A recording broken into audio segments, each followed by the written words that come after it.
একদিন হযরত আম্মা আয়েশা সিদ্দিকা রাদিয়াল্লাহু তাআলা আনহা তিনি আল্লাহর রাসূলকে জিজ্ঞাসা করলেন, ইয়া রাসূলুল্লাহ, ইয়া হাবিবাল্লাহ, ওগো নবীজি, আপনি যখন উহুদের ময়দানে গিয়েছিলেন, উহুদের ময়দানে উহুদের যুদ্ধে আপনার দাঁত মোবারক শহীদ হয়েছে, আপনি বড় কষ্ট পেয়েছেন, ব্যথা পেয়েছেন।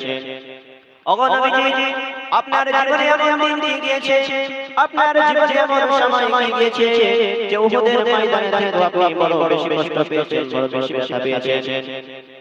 আল্লাহর রাসূল সাল্লাল্লাহু আলাইহি ওয়াসাল্লাম তিনি বললেন, ওগো আয়েশা শোনো, আমি যখন উহুদের ময়দানে গিয়েছিলাম, আমি যখন উহুদের ময়দানে গিয়েছিলাম, আমার উহুদের ময়দানে দাঁত বারবার শহীদ হয়েছে ঠিকই, আমার দাঁত শহীদ হয়েছে, বড় কষ্ট পেয়েছে ঠিকই, কিন্তু আমার শেষে আমার অমৃত সাহাবায়ে কেরাম তারা আমার সঙ্গে উহুদের ময়দানে তারা উপস্থিত ছিল। ওগো আয়েশা, আমি যখন তায়েফের ময়দানে গিয়েছিলাম, তায়েফের ময়দানে আমি যখন দ্বীন প্রচার করতে গিয়েছিলাম, তখন আমার সঙ্গে আমার একজন সাহাবা ছাড়া কোন সাহাবা আমার সঙ্গে উপস্থিত ছিল না।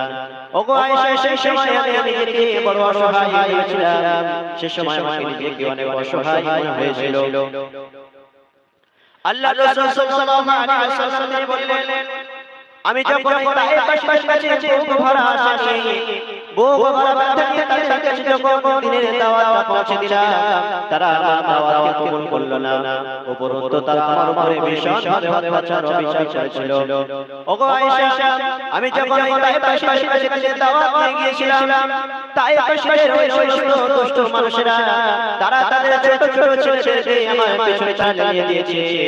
যাও যাও যাও, ওই যে মুহাম্মদ নামের ওই পাগলটাকে তোমরা পাথর মেরে মেরে এই তায়েফের বুকে তোমরা দাঁড়িয়ে দাও। ওগো আয়েশা, আমি যখন তায়েফের বুকে দ্বীনের দাওয়াতটা দিতে যখন সামনের দিকে এগিয়ে গেলাম, একটা সময় আমি দেখতে পেলাম আসমানের এক টুকরো মেঘ এসে আমার মাথার উপরে ছায়া করে। ওগো আয়েশা, ওই মেঘের মধ্যে আমি দেখতে পেলাম হযরত জিবরাইল আলাইহিস সালাম, তিনি ওই মেঘের মধ্যে দিয়ে আমাকে বললেন, আসসালামু আলাইকা ইয়া রাসূলুল্লাহ, আসসালামু আলাইকা ইয়া হাবিবাল্লাহ। ওগো নবীজি, আপনি উহুদের ময়দানে আপনি তায়েফবাসীদের কাছে দ্বীনের দাওয়াত পৌঁছে দিয়েছেন, কিন্তু তায়েফবাসীরা তারা আপনার দাওয়াত কবুল করেনি, উপরন্তু তারা আপনার উপরে অত্যাচার করেছে, অবিচার করেছে, আপনাকে কটূক্তি করেছে, গালিগালাজ করেছে, পাথর মেরে আপনাকে রক্তে রাইড়া দিয়েছে। ওগো নবীজি, আল্লাহ রাব্বুল আলামিন তিনি সব কিছু দেখেছেন, তিনি সব জানেন। ওগো নবীজি, ওই যে উহুদ পাহাড় আপনারা দেখতে পাবেন, ওই উহুদ পাহাড়ে তাইফের ফেরেশতারা আল্লাহ রাব্বুল আলামিন তাদেরকে আপনার কাছে পাঠিয়ে দিয়েছে।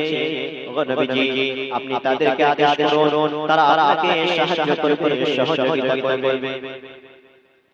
ওই সমস্ত উহুদ পাহাড়ে তাইফের ফেরেশতারা আল্লাহ রাসূল সাল্লাল্লাহু আলাইহি ওয়াসাল্লামের কাছে বললেন, ইয়া রাসূলুল্লাহ, ইয়া হাবিবাল্লাহ, নবীজি, আপনি আমাদেরকে একবার আদেশ করুন, আমাদেরকে একবার নির্দেশ দেন।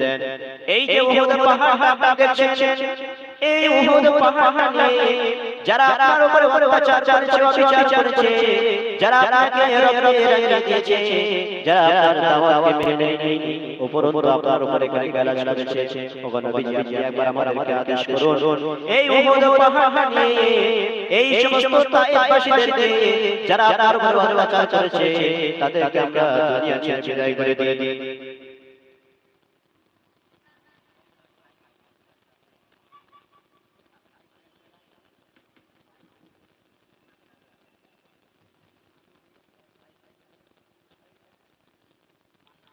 হানিফ অথবা সাইদুল সরদার, যাই হোক, ওনাদের মধ্যে কোনো একজন আপনারা মান্নান সাহেবের সঙ্গে দেখা করেন, আর মাইক ম্যান যিনি আসেন আপনি এখানে আসেন, দেখা করেন। আল্লাহর রাসূল সাল্লাল্লাহু আলাইহি ওয়াসাল্লাম তিনি যখন দ্বীনের দাওয়াতটা তাদের কাছে নিয়ে গিয়েছিলেন, ওই সমস্ত উহুদ পাহাড়ে তাইফের ফেরেশতারা তারা বলেছিল, ওগো নবীজি, আপনি একবার আমাদেরকে আদেশ করুন, নির্দেশ দিন, এই উহুদ পাহাড়টা নিয়ে এই সমস্ত তায়েফবাসীদেরকে আমরা দুনিয়া থেকে বিদায় করে দিই। এই সমস্ত তায়েফবাসীদেরকে আমরা দুনিয়া থেকে ধ্বংস করে দিই, এদেরকে চিরতরে দুনিয়া থেকে বিদায় করে দিই। আল্লাহর রাসূল সাল্লাল্লাহু আলাইহি ওয়াসাল্লাম সেদিনে দিনে কি করেছিলেন? রক্তমাখা দুহাতনা আসমানের দিকে উঠিয়ে দিয়ে তিনি আল্লাহ রাব্বুল আলামিনের কাছে দোয়া চেয়েছিলেন, ওগো রব্বুল আলামিন, আপনি যদি এদেরকে ধ্বংস করে দেন, আজকে আমাকে নবী বলে বলতে পারেনি, এরা আমার নবী বলে বলেনি, আপনাকে রব বলে বলেনি, এরা আমার উপর অত্যাচার করেছে, অবিচার করেছে, গালিগালাজ করেছে, কটূক্তি করেছে। কিন্তু যদি আপনি এদেরকে ধ্বংস করে দেন, এদেরকে শেষ করে দেন, তাহলে দ্বীনের দাওয়াতটা আমি নবী কার কাছে পৌঁছে দিব? আল্লাহর রাসূল সাল্লাল্লাহু আলাইহি ওয়াসাল্লাম তিনি ওই সমস্ত যে যারা আল্লাহর রাসূলের আঘাত করেছিল, অত্যাচার করেছিল, সারা শরীর ঝাঁঝরা করে দিয়েছিল পাথর মেরে মেরে, তাদের জন্য আল্লাহর কাছে দোয়া চাইছে, আল্লাহ এরা তো রাসূল বলে আমাকে মেনে নিয়েছে, আমার উপর অত্যাচার করেছে, গালিগালাজ করেছে, কিন্তু আপনি যদি এদেরকে ধ্বংস করে দেন, শেষ করে দেন, তাহলে আমি দাওয়াত তাদের কাছে পৌঁছে দিব। আজ হয়তো এরা দিনের দাওয়াত মেনে নেয়, কিন্তু একটা দিন আসবে, একটা সময় আসবে, এদের সন্তান সন্ততি, এদের নাতি নাতনি তারা আমাকে গ্রহণ করবে, তারা আমাকে রব বলে তারা মেনে নেবে, আমি নবী আমাকে নবী বলে তারা মেনে নেবে। ওগো আল্লাহ, তাদেরকে ক্ষমা করে দাও, মাফ করে দাও। বলার উদ্দেশ্য একটাই যে আল্লাহর রাসূল সাল্লাল্লাহু আলাইহি ওয়াসাল্লাম তিনি যে সারা বিশ্ব জগতের রহমাতুল আলামিন, এটা হলো তার প্রমাণ। কাফের বেঈমান বেদিন তাদের জন্য নবী দোয়া করছে, যারা নবীর উপর অত্যাচার করেছে তারপরে তাদের জন্য দোয়া করছে যে আল্লাহ তাদেরকে ক্ষমা করে দাও, মাফ করে দাও। এইজন্য তিনি কাফের বেঈমান বেদিন সমগ্র জাতি সকলের জন্য তিনি হলেন রহমাতুল আলামিন।